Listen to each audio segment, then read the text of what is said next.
आज की अभिव्यक्तिवाणी है 15/12/2005 की।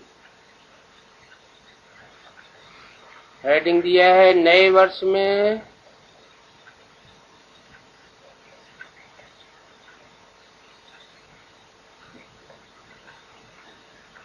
स्नेह और सहयोग की रूपरेखा स्टेज पर लाओ।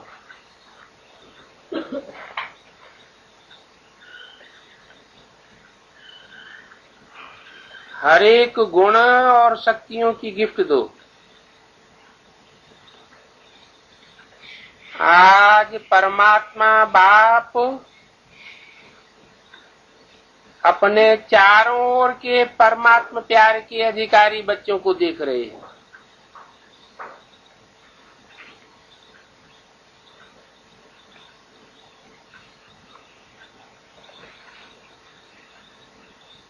कैसे अधिकारी बच्चों को देख रहे हैं?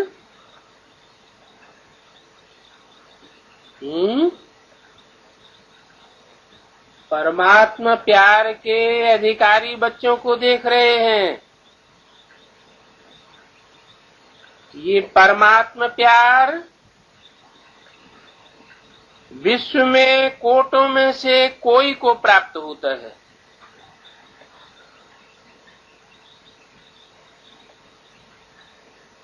ये परमात्मा प्यार की क्या खासियत बताई? कोटों में से कोई को प्राप्त होता है। 500-700 करोड़ आत्माएं हैं, सभी को प्राप्त नहीं होता है।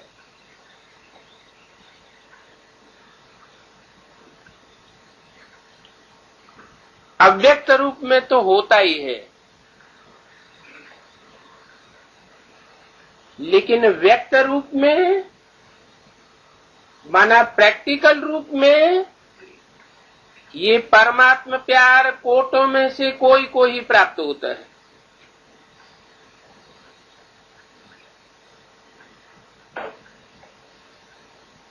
ये परमात्मा प्यार निस्वार्थ है,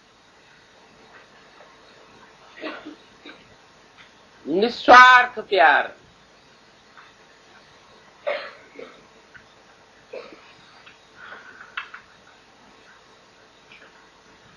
प्यार तो है,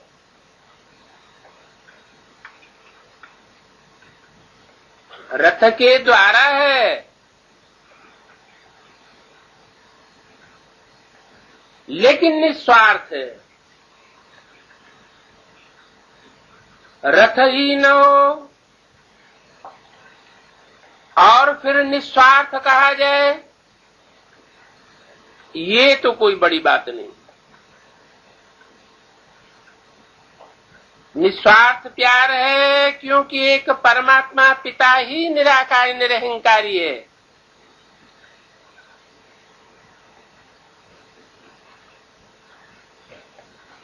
क्यों? 500-700 करोड़ मनुष्य आत्माएं निराकारी नहीं है?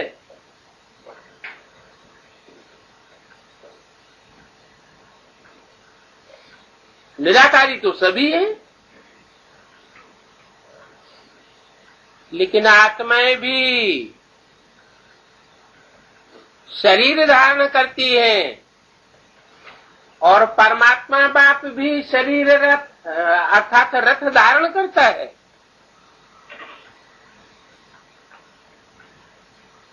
आत्माएं अपने रथ वाली होती है,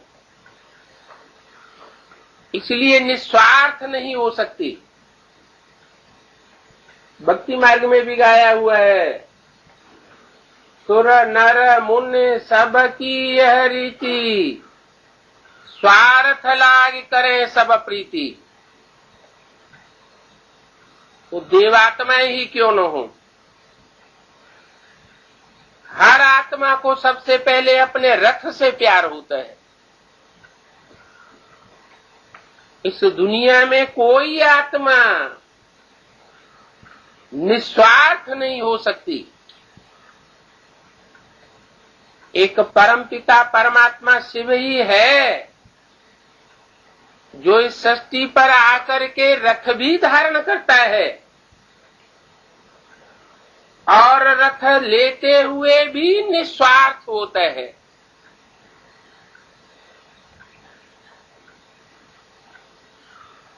इसलिए निराकारी भी है क्योंकि रथ में मोह नहीं है, और निरहंकारी भी है। प्रैक्टिकल में है, प्रैक्टिकल शरीर के साथ कहा जाता है। शरीर ही न हो, इंद्रियां ही न हो तो प्यार नहीं गिना जा सकता।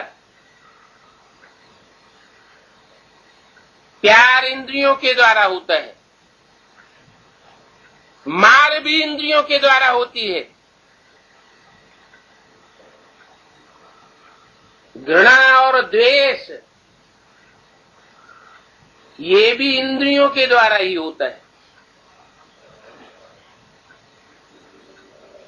जिससे घृणा और द्वेष होगी तो दृष्टि ही बदल जाती है।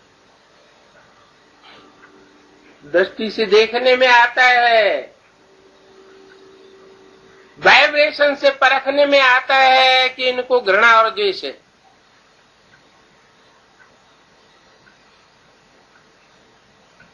लेकिन परमात्मा प्यार निस्वार्थ होने के कारण शुद्ध प्यार है।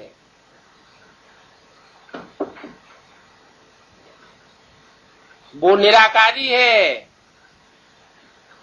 शरीर में रहते हुए भी निराकारी।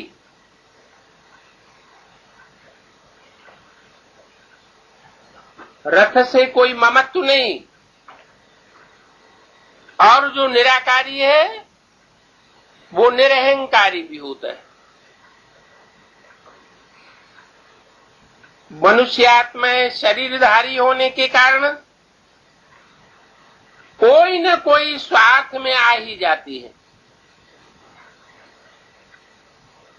क्योंकि उनको अपना रथ है।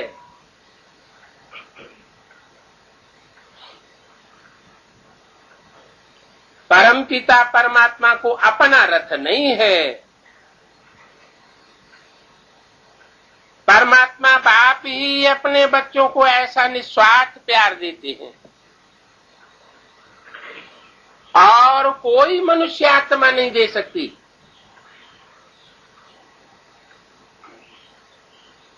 परमात्मा प्यार ब्राह्मण जीवन का विशेष आधार है।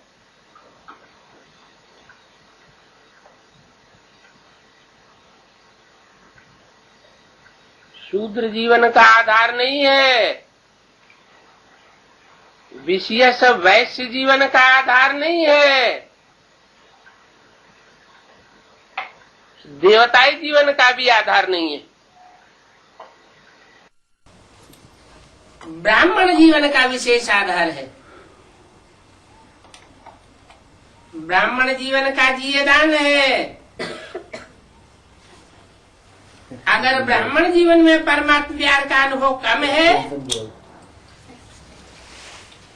तो प्यार के बिना जीवन रमणीक नहीं होता।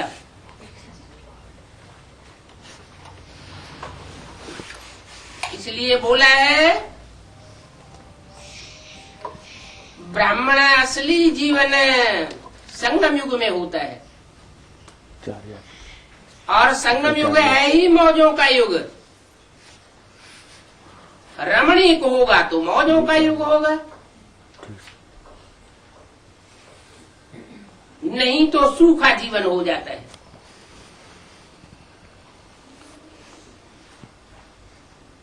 कैसा जीवन हो जाता है?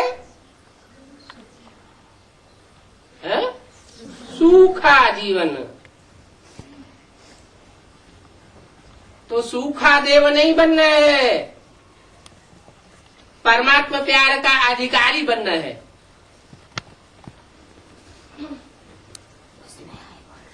परमात्मा प्यार ही जीवन में सदा साथ देता है।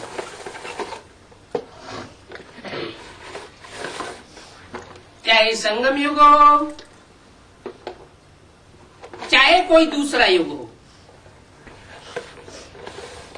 इसलिए सदा साथ देता है। संगम युग में विशेषता ये है, यहां परमात्मा प्यार प्रैक्टिकल में मिलता है।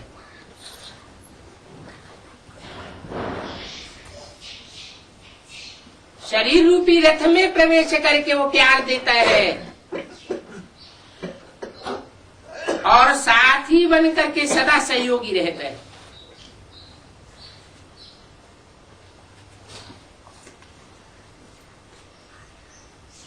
सदा सहयोगी रहना उसको कहते हैं आजीवन साथी। ऐसा साथी कोई हो नहीं सकता। तो जहां प्यार है, साथ है,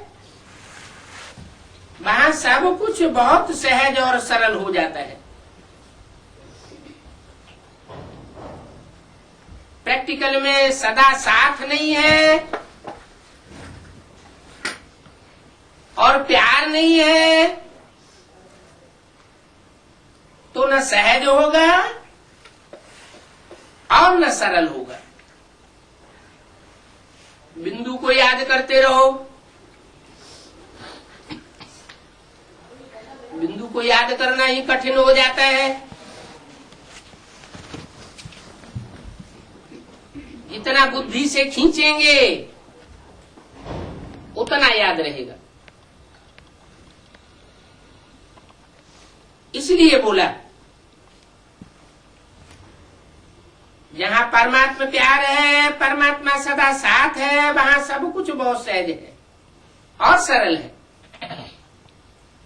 इसलिए गाया जाता है सहज राजयोग, निरंतर योग। सहज होगा तो निरंतर भी होगा, सहज नहीं होगा तो निरंतर भी नहीं हो पाएगा।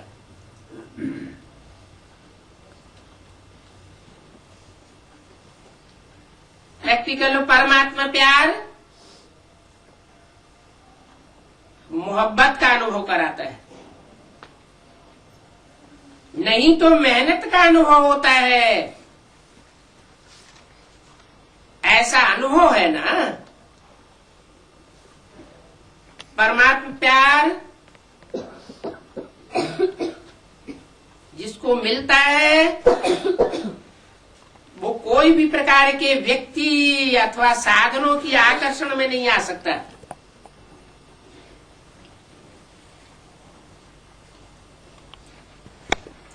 क्योंकि परमात्मा आकर्षण,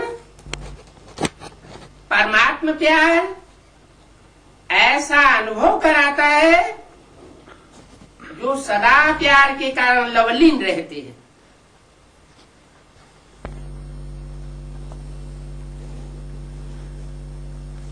जिसको लोगों ने परमात्मा में लीन होना समझ लिया है।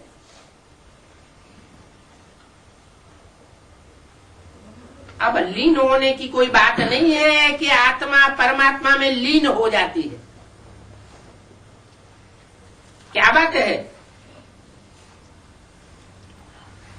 वास्तव में आत्मा परमात्मा प्यार में लीन हो जाती है।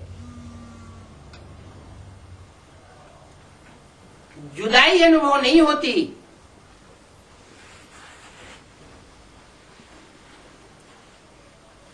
परमात्मा में लीन नहीं होता, लेकिन परमात्मा प्यार में लवलीन हो जाता है। बाप दादा चारों ओर के बच्चों को देखते हैं।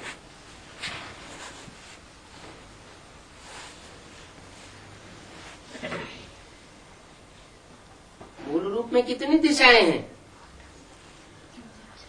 4 दिशाएं। कौन कौन सी? पूरब, पश्चिम, उत्तर और दक्षिण। और मूल धर्म कौन से हैं? 4 मूल धर्म है। कौन कौन से? देवता, इस्लामी, बौद्धी और क्रिश्चियन।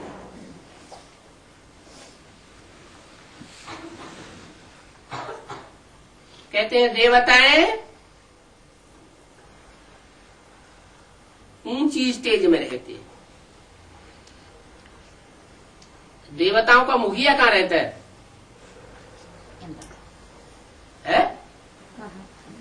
कहते हैं कैलाशी वासी है। कौन से पर्वत पर रहता है? कैलाश पर्वत। तो कैलाश पर्वत कौन से पर्वत पर है?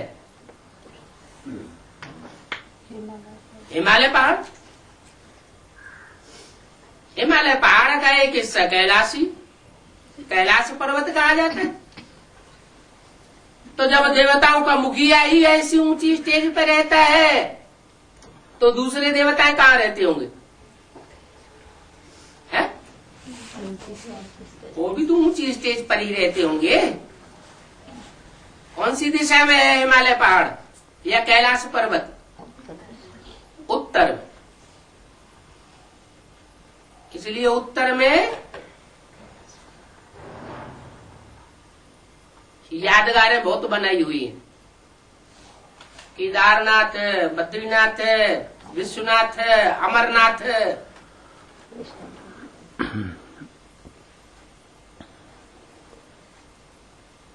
तो वो दिशा हो गई देवताओं की। और उसके अपोजिट में दूसरी दिशा कौन सी है? दक्षिण।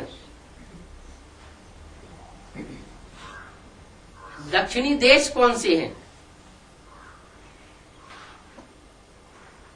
भारत के दक्षिण में एक सागर भी है। कौन सा सागर है? हिंद अरब सागर। पहले जो संपूर्ण भारत था उसमें पाकिस्तान भी शामिल था। अभी भारत खंडित हो गया है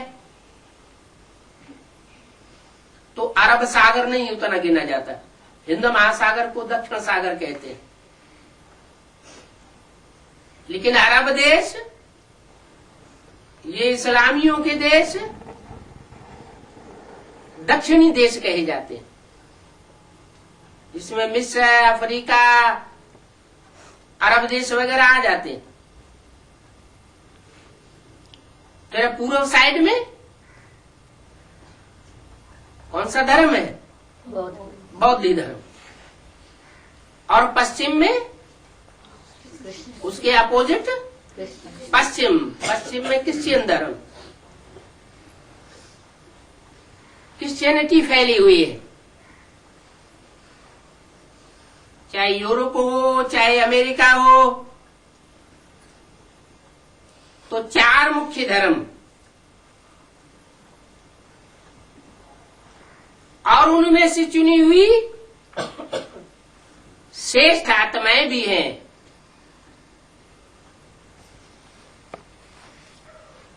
उन चुनी हुई आत्माओं को इशारा करके बोलते हैं। चारों ओर के परमात्मा प्यार के अधिकारी बच्चों को देखते हैं। परमात्मा प्यारे तो सभी बने हैं, माना चारों दिशाओं में जो भी चुनिंदा बच्चे हैं वो परमात्मा प्यार के अधिकारी तो सभी बने हैं। लेकिन अंतर क्या है? एक है लवली बच्चे। क्या? कैसे? लवली माने उन्होंने लव लिया है। परमात्मा प्यार लिया तो है, लेकिन क्या नहीं हुए? लीन नहीं, लवलीन नहीं है। तो एक है लवली बच्चे और दूसरे है लवलीन बच्चे। तो श्रेष्ठ कौन से हुए? लवलीन। जो लवलीन होंगे वो 24 घंटे क्या करेंगे? कुछ करेंगे या सन्यासी बन के हाथ पे हाथ धरे बैठे रहेंगे? क्या करेंगे? उनकी निशानी क्या होगी? क्या दिखाई पड़ेगा? है? हाँ, कर्मयोगी माना कुछ न कुछ कर्म ऐसा करते रहेंगे जो ईश्वरीय सेवा गिनी जाती है। एक सेकंड भी उनका ईश्वरीय सेवा के बगैर पास नहीं हो सकता, व्यर्थ बातों में नहीं जा सकता। अगर व्यर्थ बातों में जाता भी होगा, व्यर्थ कर्मों में वो समय पास होता भी होगा, तो उनको बहुत पश्चाताप होता होगा। टाइम वेस्ट हो गया, बहुत वैल्यूबल टाइम है वो नष्ट हो गया। तो जो लवलीन होते हैं, याद में लवलीन, याद को ही योग कहा जाता है।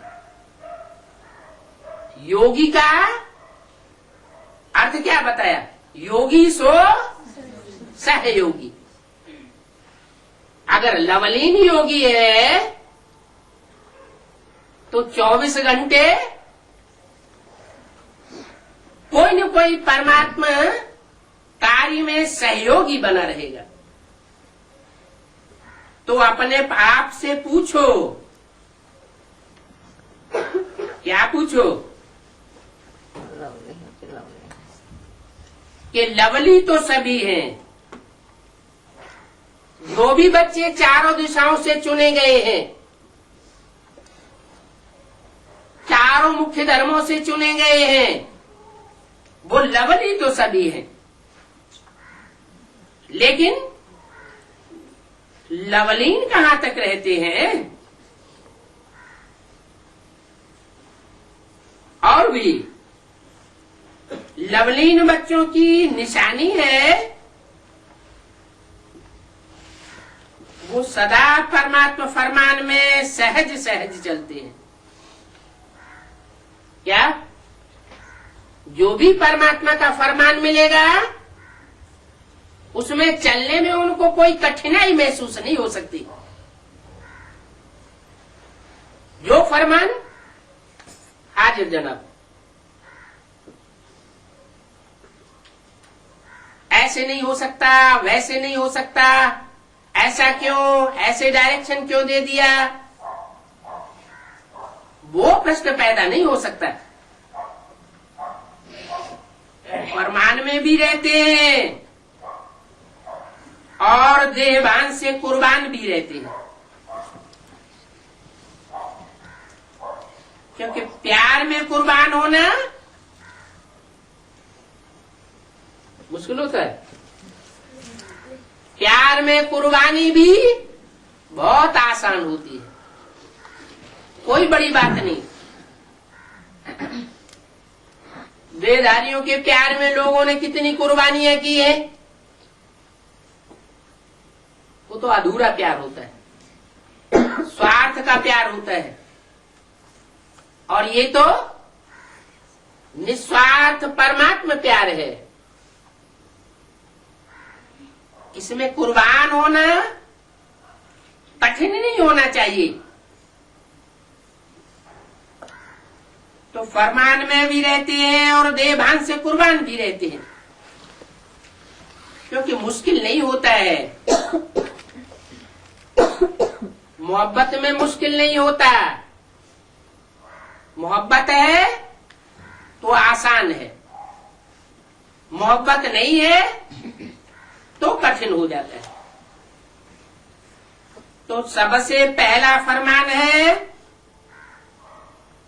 क्या? पवित्र भव और योगी भव। पवित्र भव का मतलब क्या हुआ? एक बाप दूसरा न कोई। तो दृष्टि भी पवित्र हो जाएगी, वाचा भी पवित्र हो जाएगी। जो कर्म करेंगे वो बाप के लिए करेंगे, वाचा बोलेंगे वो बाप के लिए बोलेंगे। दृष्टि में भी बाप दिखाई पड़ेगा, बाप के बच्चे आत्माएं दिखाई पड़ेंगी।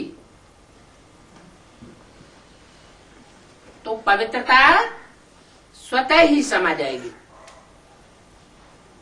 बाप का बच्चों से प्यार होने के कारण बाप बच्चों को मेहनत करते नहीं देख सकते।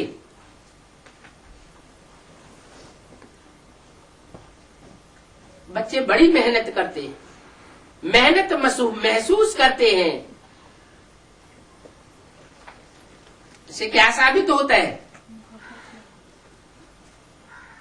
जो बच्चे मेहनत महसूस करते हैं, बड़ी भागदौड़ करते हैं और रिजल्ट कुछ भी नहीं निकलता। इससे क्या साबित होता है? कि मोहब्बत नहीं है। जहां मोहब्बत होती है वहां मेहनत महसूस नहीं होती, थोड़े में ही सहज सफलता निकलती है। बाप जानते हैं 63 जन्म बहुत मेहनत की है। क्यों? 63 जन्म बहुत मेहनत का अनुभव बच्चों ने क्यों किया? अरे क्योंकि बाप नहीं था। और अभी तो प्रैक्टिकल बाप बच्चों को मिला हुआ है। तो मेहनत का अनुभव नहीं करना चाहिए।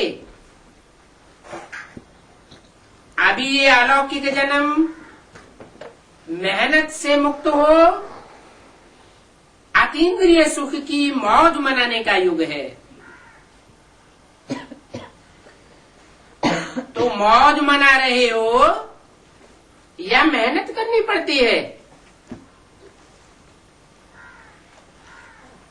प्यार में फरमान पर चलना, इसमें कोई मेहनत नहीं लगती। अगर मेहनत करनी पड़ती है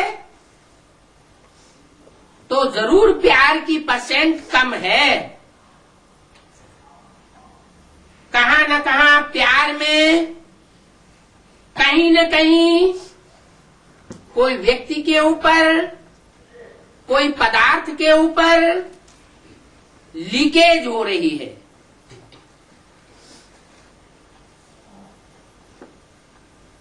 दो बातों की लीकेज मेहनत कराती है। एक तो पुराने संसार की आकर्षण, संसार में संबंध और पदार्थ सब आ जाते हैं।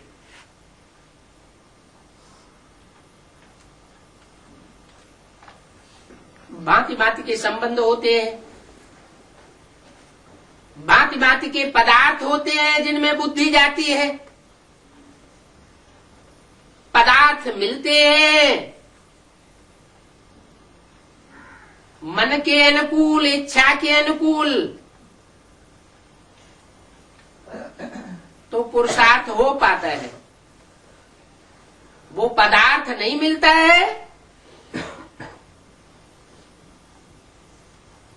तो कमजोरी आने लगती है। बोला एक तो हुआ पुराने संसार की आकर्षण जिसमें संबंध और पदार्थ आ जाते हैं, और दूसरा है पुराने संस्कारों की आकर्षण। ये पुराना संसार और पुराने संस्कार अपनी तरफ आकर्षित कर लेते हैं। जब आकर्षित कर लेते हैं तो परमात्मा प्यार में परसेंटेज हो जाती है। तो चेक करो इन दोनों प्रकार की लीकेज से मुक्त हैं।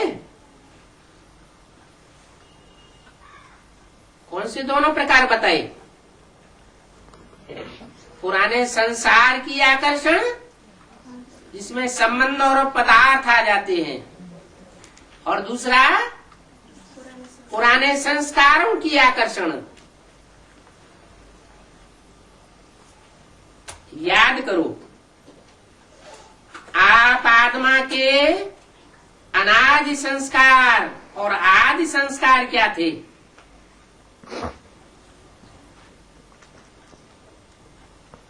और अभी अंत के ब्राह्मण जीवन के संस्कार क्या हैं?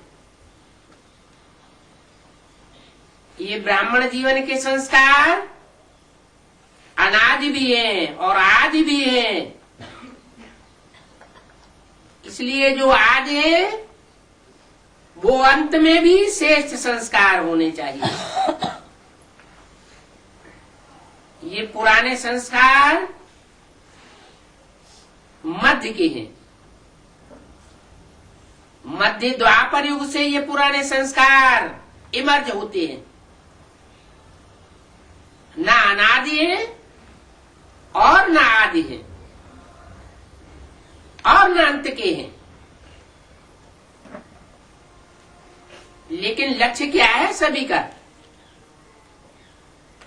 किसी भी बच्चे से पूछो तो एक ही उत्तर देते हैं, लक्ष्य है बाप समान बनने का। किसके समान बनने का? बाप समान बनने का। बाप समान बनने का ये क्या हुआ? तथाकथित ब्रह्मा कुमार कुमारी, इसका अर्थ क्या लगाएंगे? बाप समान बनने का क्या अर्थ लगाएंगे? बिंदी बाप समान बिंदी बनने का। ये क्या लक्ष्य हुआ? वैसे भी ब्राह्मण जीवन में लक्ष्य तो कुछ दूसरा दिया हुआ है। ज्ञान में क्या लक्ष्य दिया हुआ है? नर से नारायण और नारी से लक्ष्मी बनने का लक्ष्य दिया हुआ है। बिंदी बनने का तो लक्ष्य नहीं दिया है। अगर बिंदी बनेंगे तो परमधाम में पड़े रहेंगे। परमधाम में पड़े रहना तो कोई पसंद नहीं करेगा। सब चाहते हैं जीवन भी हो और दुख दर्दों से मुक्ति भी हो। जीवन रहते सुख मिले दुख न मिले, वो तो लक्ष्मी नारायण का ही जीवन है। तो तथाकथित ब्रह्मा कुमार कुमारियां उल्टा रास्ता बताते हैं। वो या तो बिंदु बनने का लक्ष्य देते हैं या तो लक्ष्य देते हैं कि ब्रह्मा समान बनना है। ब्रह्मा ने मेंटल टेंशन में आकर के शरीर छोड़ दिया तो जिनको ब्रह्मा समान बनना है उनकी भी क्या हालत होगी और क्या हालत होती जा रही है।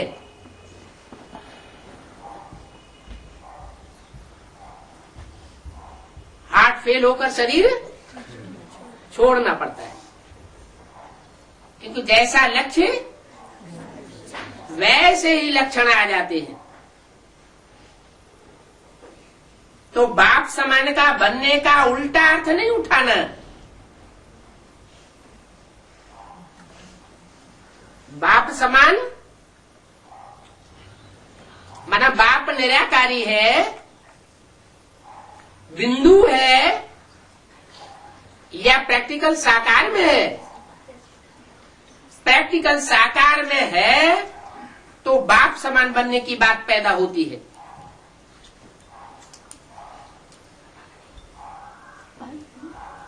अगर प्रैक्टिकल साकार में नहीं है तो बिंदु बनने की बात पैदा होती है। या ब्रह्मा को सैंपल बना करके सामने रखने की बात होती है, जिसने शरीर छोड़ दिया। पास्ट की बात हो जाती है।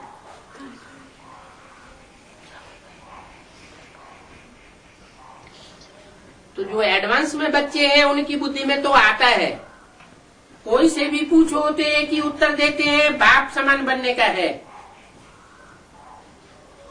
यही लक्ष्य है ना? अगर यही लक्ष्य है तो हाथ उठाओ। यही लक्ष्य पक्का है या बीच बीच में लक्ष्य पक्का जो है वो कच्चा हो जाता है, लक्ष्य बदल जाता है? तो बाप बच्चों से पूछते हैं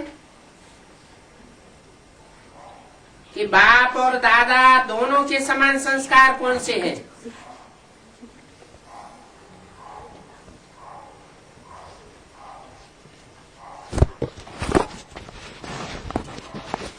सदा बाप हर आत्मा के प्रति उदार चित्त रहे हैं,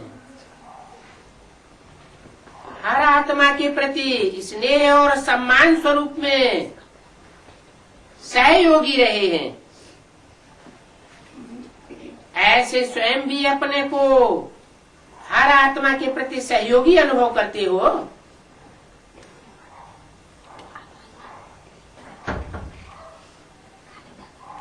सहयोग दे तो सहयोगी बने, ऐसे नहीं होना चाहिए। कोई सहयोग दे या न दे, हम सहयोगी बन करके रहेंगे। सहयोग, स्नेह और प्यार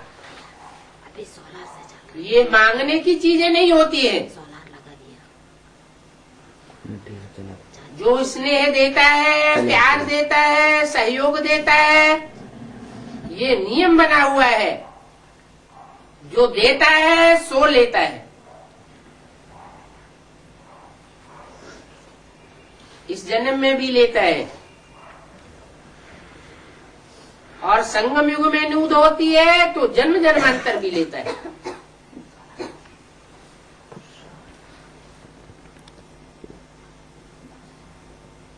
ये कर्म की थ्योरी है कि जो देता है सो रिटर्न में लेता है। द्वापर कलयुग में भी ये थ्योरी चलती रहती है। इस जन्म में हम जो देंगे अगले जन्म में हमको वापस जरूर मिलेगा। तो स्नेह और सहयोग की भीख मांगने की दरकार नहीं है। कोई स्नेह सहयोग देता है तो स्नेह सहयोग देना है, ऐसा नियम बनाने की दरकार नहीं है।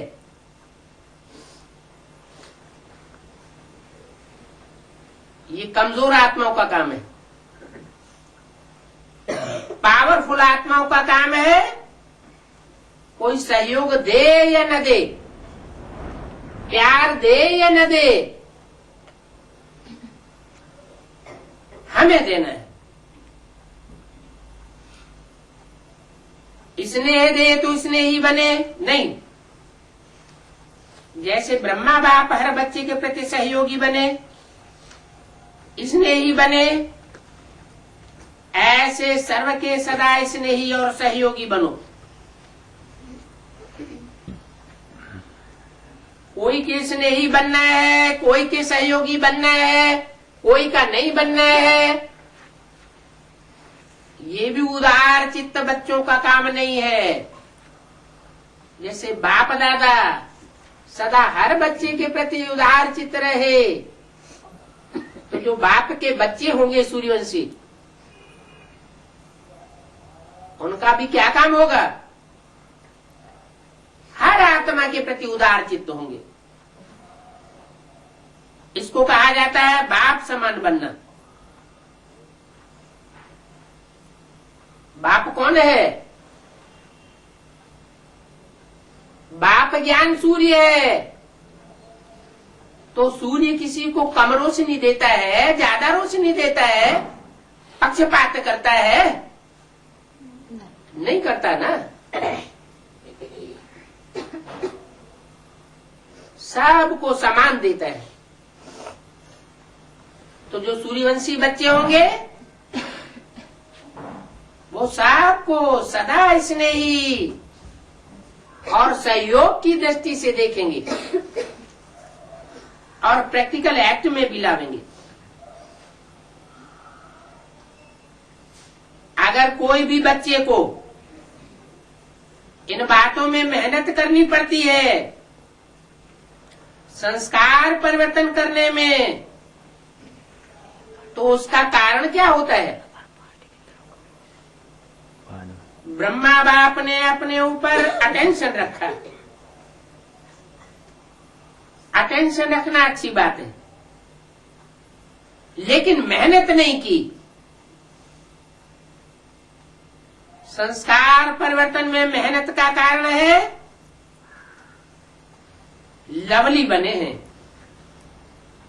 लेकिन क्या नहीं बने हैं? लवली नहीं बने हैं, इसलिए मेहनत अनुभव होती है। तो मेहनत को छोड़ दो और बाप की मोहब्बत में आ जाओ।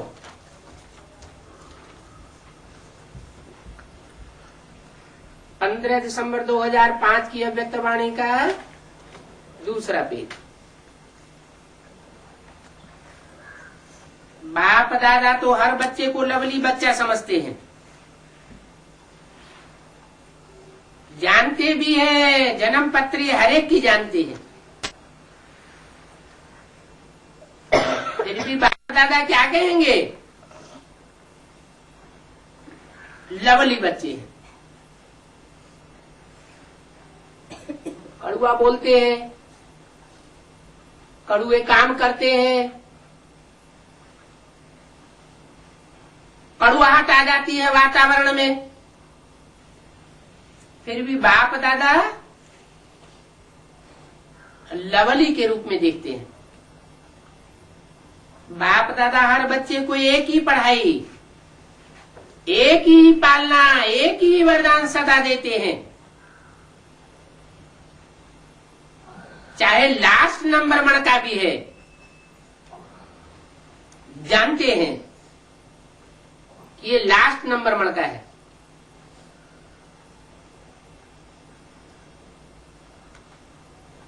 कोई भी माला का हो, जानते हैं लास्ट मन का है, फिर भी बाप दादा किसी भी बच्चे का अवगुण या कमजोरी संकल्प में भी नहीं देखते। संकल्प में रखते तो है नहीं, देखते हैं कि लाडला है, सिकीलरा है, मीठा मीठा है, इसी दृष्टि और वृत्ति से देखते हैं। क्योंकि बाप दादा जानते हैं इसी वृत्ति और श्रेष्ठ दृष्टि से कमजोर भी महावीर बन जाएंगे।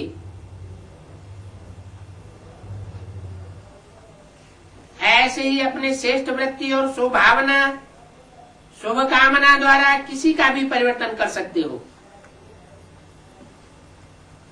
जब आपने चैलेंज किया है कि प्रकृति को भी परिवर्तन करके दिखाएंगे,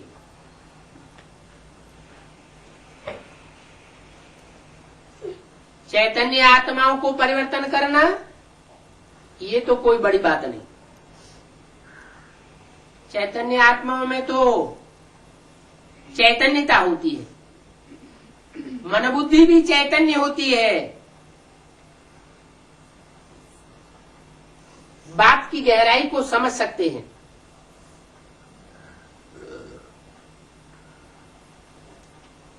धर्म बुद्धि तो नहीं कहेंगे, चैतन्य कहेंगे।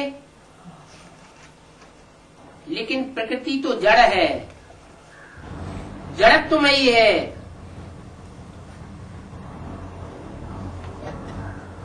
जड़त्वमयी होने के कारण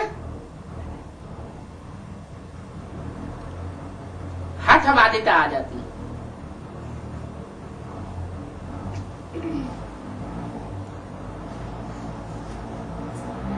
उस हठवादिता को देखना नहीं है।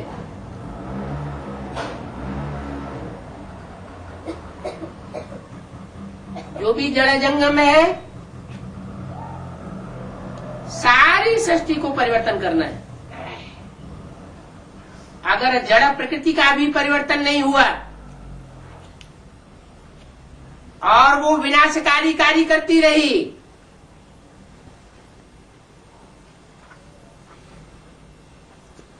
तो दुनिया में नया युग, सतयुग या स्वर्ग आ जाएगा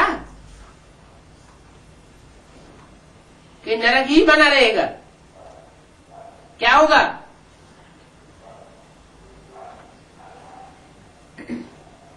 प्रकृति भूकंप लाती रहे, तूफान लाती रहे, तो दुनिया में अमन चैन आता रहेगा? चलो आत्माएं सुधर जाए, अमन चैन होगा? नहीं होगा।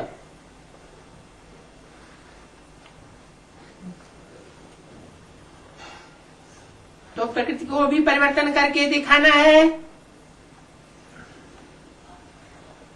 जब ये वादा किया है, बच्चों ने चैलेंज किया है कि प्रकृति को भी परिवर्तन करके दिखाएंगे, तो क्या आत्माओं को परिवर्तन नहीं कर सकते? प्रकृति जीत बनते हो तो आत्मा आत्मा की श्रेष्ठ भावना से, कल्याण की कामना से परिवर्तन नहीं कर सकते हो? अभी नया वर्ष शुरू होने वाला है। कौन सा नया वर्ष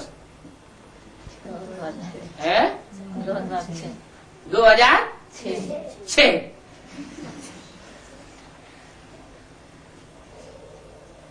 तो नए वर्ष में सर्ववेद के ब्राह्मण परिवार के बीच एक दो के प्रति अपने स्वभावना, श्रेष्ठ कामना द्वारा हरेक एक दो के परिवर्तन करने में सहयोगी बनो।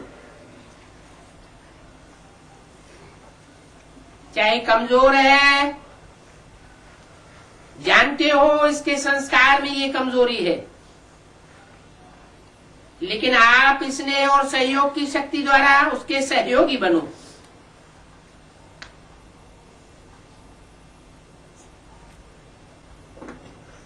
एक दो को सहयोग का हाथ मिलाओ।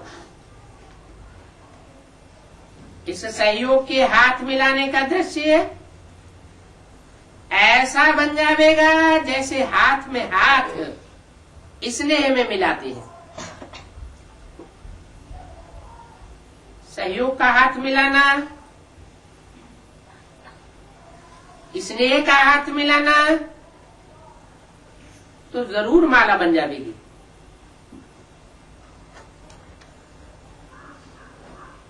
उनको शिक्षा नहीं दो, स्नेह भरा सहयोग दो।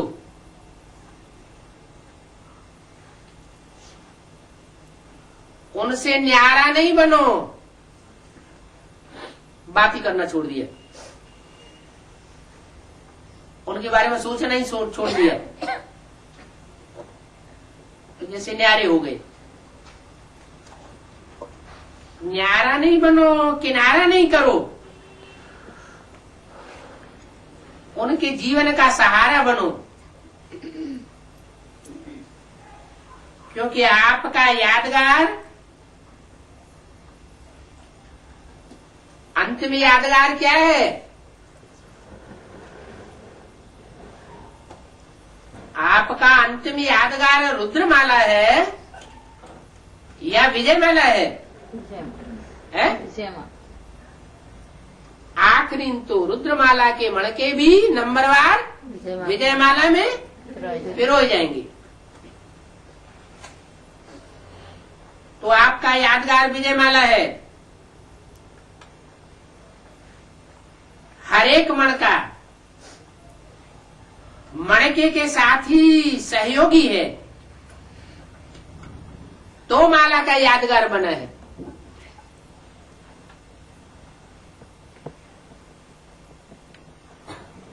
तो सभी से बाप दादा पूछते हैं, नए साल में क्या करना है?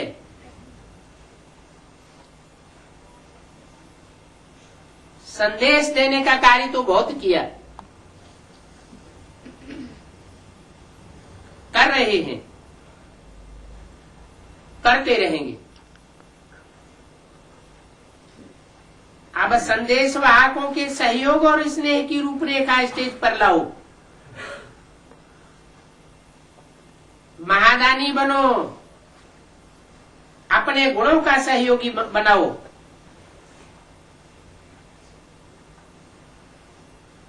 और बनो ऐसे अपने गुणों का है तो परमात्मा गुण, लेकिन जो अपने में बनाया है उस गुण की शक्ति से गुणों की कमजोरी को दूर करो। तो ये काम कर सकते हैं या मुश्किल है? टीचर्स बताओ, कर सकते हैं या करना ही है? करना ही है, कोई कमजोरी नहीं रहे, क्योंकि कोटों में कोई है ना, चाहे लास्ट दाना भी है वो भी कोटों में कोई है, चाहे 8 की माला का हो, 108 की माला का हो, 1000 भुजाओं की माला का हो, 16,000 की माला का लास्ट मण का हो, वो भी कोटों में करोड़ों में कोई मण का है। आपका टाइटल ये है मास्टर सर्वशक्तिवान। तो सर्वशक्तिवान का कर्तव्य क्या है? उनका कर्तव्य है शक्ति की लेन देन करना, गुणों की लेन देन करना, अवगुणों की नहीं। बाप द्वारा मिला हुआ गुण और शक्तियां आपस में लेन देन करो। यही सहयोग की गिफ्ट 1-2 में देते रहो। नया वर्ष होता है तो 1-2 को गिफ्ट देते हैं ना, तो इस वर्ष में 1-2 में गुणों और शक्तियों की लिफ्ट दो। अगर कल्याण की भावना रखेंगे तो जैसे भाषण करके संदेश देते हो ना, वाणी द्वारा संदेश देते हो ना, वैसे अपने कल्याण की भावना द्वारा, कल्याण की वृत्ति द्वारा, कल्याण के वायुमंडल द्वारा ये गुणों की गिफ्ट दो और शक्तियों की गिफ्ट दो। कमजोर को सहयोग देना, ये समय पर गिफ्ट देना है। जो गिरे हुए हैं उनको गिराओ नहीं, चढ़ाओ, ऊंचा चढ़ाओ। ये ऐसा है, ऐसा ही बना रहेगा, ऐसा संकल्प नहीं चलाओ। परिवर्तन का युग है। असंभव को संभव करने का युग है।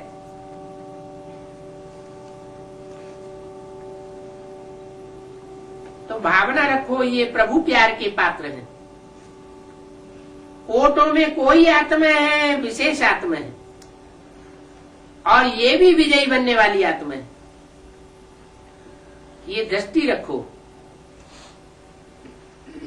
अभिव्यक्ति, दृष्टि, वायुमंडल चेंज करो।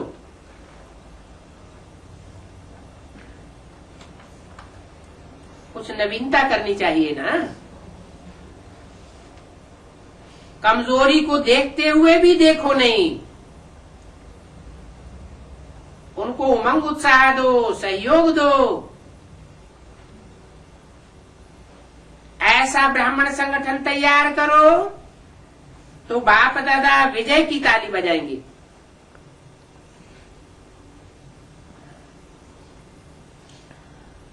आप भी बार बार तालियां बजाते हो ना, बाप दादा मुबारक हो, बधाई हो, ग्रीटिंग्स हो, उसकी तालियां बजाएंगे। आप भी साथ में ताली बजाएंगे ना। अभी ताली बजाई तो अच्छा किया, लेकिन सारे विश्व के सामने ताली बजे,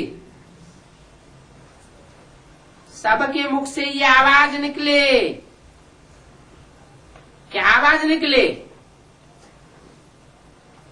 है? किससे बातें कर रहे हैं? है? है?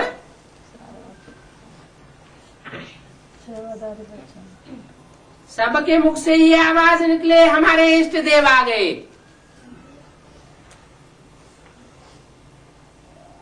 बाप दादा को 2-3 साल से धक लगी हुई,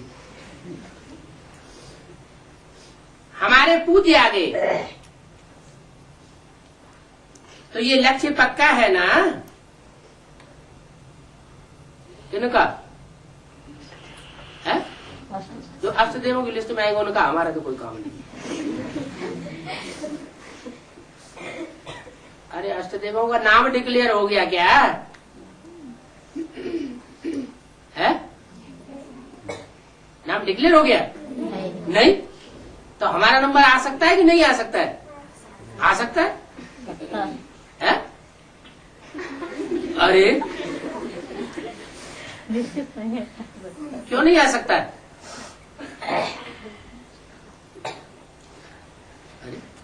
लक्ष्य तो लिया है लक्ष्मी नारायण बनने का।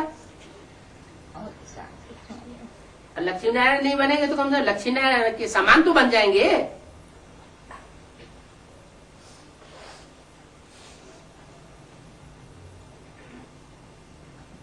निगेटिव भावना ना अपने लिए हो और ना दूसरों के लिए हो। तो सबके मुख से ये आवाज निकले, हमारे इष्ट देव आ गए, हमारे पूज्य आ गए। तो ये लक्ष्य पक्का है ना?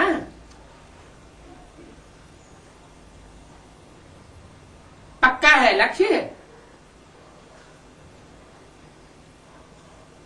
पक्का है तो करना ही है।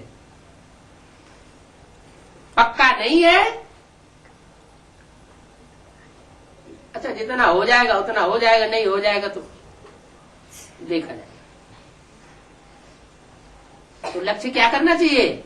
मजबूत मजबूत करना है, करना ही है।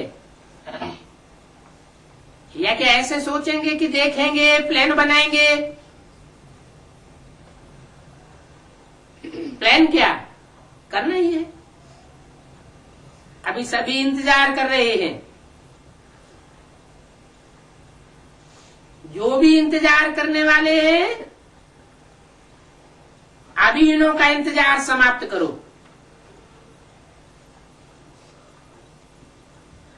प्रत्यक्ष होने का इंतजाम करो।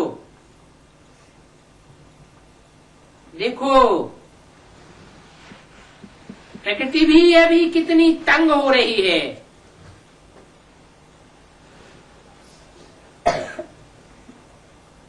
क्या था? माया थक गई है और प्रकृति तंग हो गई है। तो प्रकृति को भी शांत बना दो।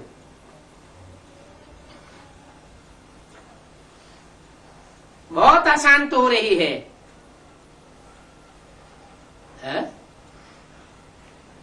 प्रकृति शांति धाम के नजदीक नहीं है क्या? शांति धाम से दूर है या नजदीक है? दूर है। अभी प्रकृति को शांत बनाओ। आप तो नजदीक हैं या दूर हैं? शांति देवा के नजदीक होंगे तो शांति धाम के भी नजदीक होंगे, शांति देवा से दूर होंगे तो शांति धाम से भी दूर होंगे। तो मूर्ति में एक शांति देवा है, एक सुख देवा है। तो प्रकृति को भी शांत बना दो, आप प्रत्यक्ष हो जाएंगे तो विश्व शांति स्वतः हो जाएगी। आपकी प्रत्यक्षता के ऊपर विश्व की शांति रुकी हुई है। अच्छा,